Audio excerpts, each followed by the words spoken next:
Hello viewers, welcome to my YouTube channel. तो last video में हमने अमेरिकन रेवोल्यूशन के फर्स्ट पार्ट के बारे में पढ़ा था, जिसमें हमने कॉजेज ऑफ अमेरिकन रेवोल्यूशन पढ़े थे। इसमें हमने देखा था कि कैसे क्रिस्टोफर कोलंबस ने जो है नॉर्थ अमेरिका की खोज की थी 1492 में। इसके अलावा हमने अमेरिकन रेवोल्यूशन के socio cultural cause, political cause और इकोनॉमिक कॉज के बारे में पढ़ा था, जिसमें हमने देखा था कि जो ब्रिटिशर्स थे वो अमेरिकन को उनकी पार्लियामेंट में कोई भी सीट नहीं देना चाहते थे, जिससे वो परेशान थे। ठीक है।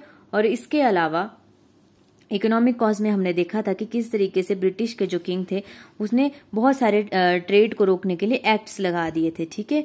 और जिससे जो है अमेरिकन परेशान थे, क्योंकि वो अपना ट्रेड नहीं कर पा रहे थे, अपना व्यापार भी नहीं कर पा रहे थे। ठीक है। तो आइए इससे आगे बढ़ते हैं। कॉजेज के बाद हम देखते हैं कोर्स ऑफ इवेंट, क्या क्या इवेंट हुए थे अमेरिकन रेवोल्यूशन में। ठीक है। तो इसमें हम सबसे पहले होती है 7 ईयर वॉर। ठीक है। ये जो 7 ईयर वॉर थी ये 1756 से 63 के बीच होती है। ये किस किस के बीच में होती है? ये फ्रांस और ब्रिटेन के बीच होती है। अब ये जो फ्रांस है और ब्रिटेन है, दोनों ने कहाँ कब्जा किया हुआ था? नॉर्थ अमेरिका में। इनके अलावा स्पेन भी था। लेकिन जो ब्रिटेन है उसकी लड़ाई किससे होती है? फ्रांस से। और ये लड़ाई जो है 7 सालों तक चलती है। ये जो है 5 द्वीपों पर फैल जाती है। बहुत बड़ी भयंकर लड़ाई होती है। ठीक है। वर्ल्ड वॉर से पहले इसे विश्व का सबसे बड़ा युद्ध भी कहा जाता था। ठीक है। तो इसमें क्या होता है, जो फ्रांस है वो हार जाता है। ठीक है। फ्रांस है वो हार जाता है और अपनी उसको जमीन है किसको देनी पड़ती है? ब्रिटेन को देनी पड़ती है। जो भी उसकी जमीन थी ना अमेरिका में, वो उसे ब्रिटेन को देनी पड़ती है। और उसे क्या साइन करना पड़ता है? Treaty of Paris. Treaty of Paris कब हुई थी? 1763। इंपॉर्टेंट क्वेश्चन है। इसके अकॉर्डिंग क्या हुआ था कि जो फ्रांस था वो हार जाता है, उसे अमेरिका की अपनी जमीन जो है वो ब्रिटेन को देनी पड़ती है। अब क्या होता है, ये जो फ्रांस और अमेरिका है ये आपस में एनिमी हो जाते हैं। ठीक है। क्या बन जाते हैं? एनिमी बन जाते हैं। और वॉर में जो है, अब जैसे लड़ाई होती है तो लड़ाई में खर्च तो बहुत ज्यादा हो जाता है। ठीक है। तो इस वजह से जो ब्रिटेन है उसका बहुत ज्यादा खर्च हो चुका था और उसी वजह से जो है इन ब्रिटेन वालों ने जो है क्या किया? टैक्स बढ़ा दिया। किस पे? ये जो अमेरिका में इनकी 13 कॉलोनीज थी वहां पे क्या किया इन्होंने? टैक्स बढ़ा दिया। और ये जो अमेरिकन से ये इतना ज्यादा टैक्स नहीं देना चाहते थे। ठीक है। अब क्या हो रहा था, इनको पहले ही कोई पार्लियामेंट में सीट नहीं दे रहे थे, इनको परेशान भी कर रहे थे, इनसे सारा काम करवा रहे थे और इन पे जो है इतने सारा टैक्स भी लगा दिया अब इन्होंने। ठीक है। तो ये 7 ईयर वॉर की वजह से जो है अमेरिका रेवोल्यूशन में और क्रांति आ गई। ठीक है। अब जो किंग था, यूके का किंग था, वो क्या कहता था? अमेरिकन को कहता था कि तुम जो हो उस जमीन में काम नहीं कर सकते, किस जमीन में? जो हमने फ्रांस से जीती है ना। वो कहता है अमेरिकन को तुम्हारा कोई अधिकार नहीं है अब उस जमीन में, वो अब हमारी जमीन है जो हमने फ्रांस से युद्ध के दौरान जीती। ठीक है। अब कौन था उस टाइम किंग? किंग था किंग जॉर्ज 3। कौन था किंग? जॉर्ज 3 था। ठीक है। और ये जो किंग जॉर्ज 3 था ये थोड़ा सा इनसेन था, मतलब। ठीक है। तो इसका जो बेटा और इसकी बीवी थी वही ज्यादातर फैसले किया करते थे। ठीक है। अब कौन कौन से जो पॉपुलर एक्ट्स हैं जो किंग जॉर्ज 3 ने बनाए थे आफ्टर 7 ईयर वॉर के बाद? तो 7 ईयर वॉर के बाद जो एक्ट किंग जॉर्ज 3 ने बनाए थे वो थे sugar trade only with England. यानी जो शुगर का ट्रेड था, चीनी का ट्रेड था, वो सिर्फ इंग्लैंड के साथ ही कर सकते हैं अमेरिका वाले। ठीक है। ये कब आया था? 1764 में आया था शुगर एक्ट। याद रखिएगा, इंपॉर्टेंट क्वेश्चन है, नोट डाउन कर लीजिएगा। अगर आपको बैकग्राउंड वॉइस आ रही है तो सॉरी, क्योंकि मेरी बेबी भी साथ में है तो वो थोड़ी क्रैंकी हो रही है। चलिए कंटिन्यू करते हैं। अब नेक्स्ट उसने एक्ट किया था वो तो कॉटरी एक्ट, जो कब आया था? 1764 में। इसमें क्या था कि अमेरिका वालों को ब्रिटेन कहता है कि जो अमेरिका में हमारे ब्रिटेन के सैनिक है उनकी जो खर्चा पानी है वो भी तुम उठाओ, जो कि गलत बात थी। वो तो नहीं बोल रहे थे ना कि हमारे लिए तुम यहाँ पे ये लेके आओ, सैनिक लेके आओ। ठीक है। लेकिन जो है ब्रिटेन कहता है अमेरिका वालों को कि तुम ही उनकी सैलरी दोगे, तुम ही उनका खर्चा पानी उठाओगे। फिर आता है स्टैंप एक्ट 1765। अब ये स्टैंप एक्ट 1765 में क्या होता है कि American should use stamp in all legal documents. अब जो भी लीगल डॉक्यूमेंट बनते हैं उनमें जो है अमेरिकन को क्या स्टैंप लगाना पड़ता है। अब स्टैंप के तो पैसे लगते हैं ना, तो ये भी एक नुकसान था। ठीक है। तो इस वजह से जो है वो अमेरिकन परेशान थे। अब ये सब कुछ हो रहा था, कोर्स ऑफ इवेंट है ये।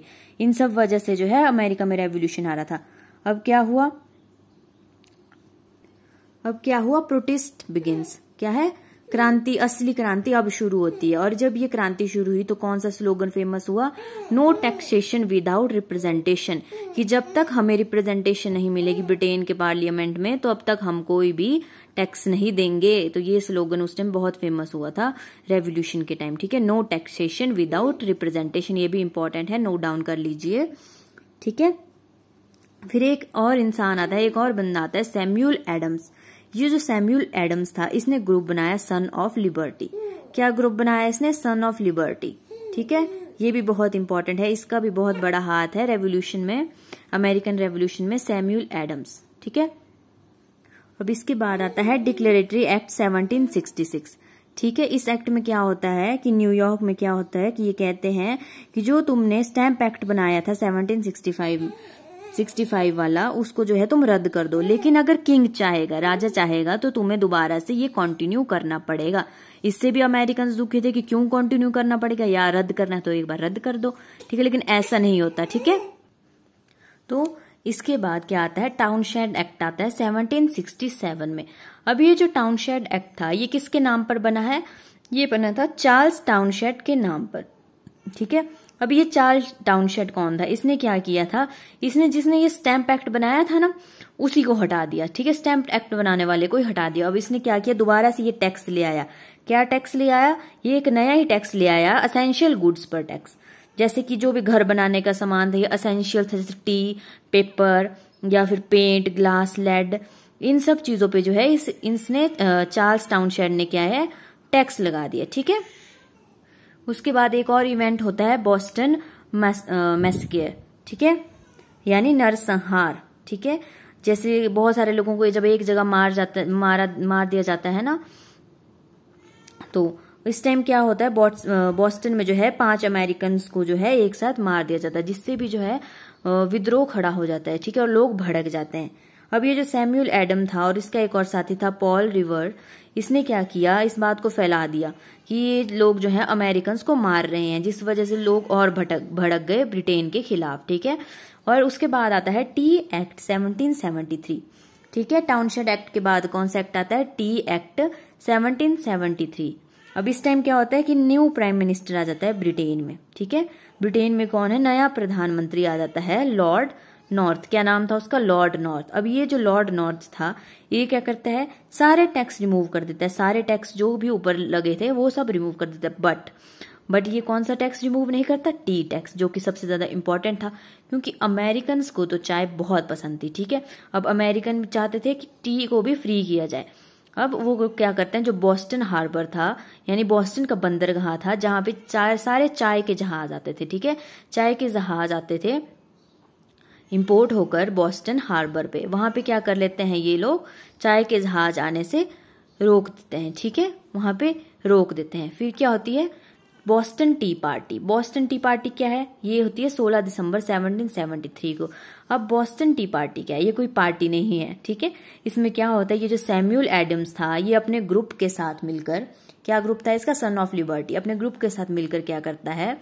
बोस्टन हार्बर पे जो है वो जहाजों को रोक देता है और जो सारी की सारी टी थी उसको डंप कर देता है। मतलब 10,000 पाउंड की टी को ये पानी में गिरा देता है। बोस्टन हार्बर पर सारे टी पैकेट्स पानी में तैर रहे होते हैं, ठीक है। तो इसको बोलते हैं बोस्टन टी पार्टी, ठीक है। तो इससे आगे का हम नेक्स्ट वीडियो में करेंगे, क्योंकि वीडियो बहुत ज्यादा लेंथी हो जाएगी एंड मैं नहीं चाहती कि ज्यादा प्रेशर हो, धीरे धीरे आराम से करेंगे। तो आप लोग समझ गए ना कि कोर्स ऑफ इवेंट में पहले क्या हुआ? पहले 7 ईयर वॉर होती है, फिर ट्रीटी ऑफ पेरिस होती है, फिर किंग जॉर्ज थी जो है वो पॉपुलर एक्ट्स कौन कौन से बनाता है? Sugar act, quarterly act, stamp act बनाता है, ठीक है। उसके बाद जो है टाउनशेड एक्ट आता है, बोस्टन मैसेकर होता है, टी एक्ट आता है, बोस्टन टी पार्टी होती है, ठीक है। तो आप लोग अच्छे से इनके नोट्स बना लीजिए, इन्हें रिवाइज कर लीजिए और इससे नेक्स्ट जो है अगली वीडियो में बताऊंगी, जो कि लास्ट पार्ट होगा अमेरिकन रेवोल्यूशन का। तो बने रहिए मेरे साथ। अगर मेरी वीडियो अच्छी लगी तो please like, share and subscribe करें। Thank you so much.